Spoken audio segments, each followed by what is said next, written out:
This is from Scott. Pastor Hunter mentioned in his sermon that according to the Bible, the storehouse refers to the church. How do we know that it is a reference to the church? Tithing is not directly mentioned in the New Testament, and it seems to be referring to the Old Testament Israelis in the Bible. Well, Scott, it is mentioned in the New Testament. Let me get to your first part of your question first.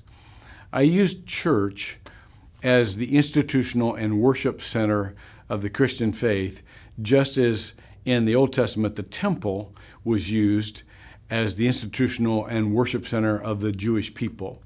In that scripture in Micah, bring the full tithe into the storehouse, the Hebrew word is o-tsaw, that's storehouse or treasury. And you can look up in any Bible reference or commentary that there was a treasury kept in the temple, the physical building of the temple. There were places in the temple where the tithe was put, and from thence distributed to the priests and the Levites for the support of their family as they wanted.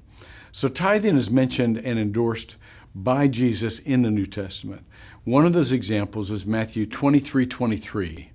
Woe to you, scribes and Pharisees, hypocrites, for you tithe mint and dill in coming, and have neglected the weightier provisions of the law, justice and mercy and faithfulness.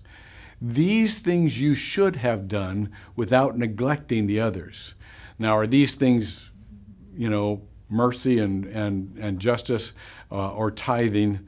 It doesn't matter which comes first. He wants both included. The reason that it's not mentioned much in the New Testament, and this is, by the way, a good principle in biblical interpretation, if something's not mentioned often in the New Testament, it's not because it's not important, it's because it's already been settled. It was an accepted standard of practicing one's faith in Jesus' time and culture.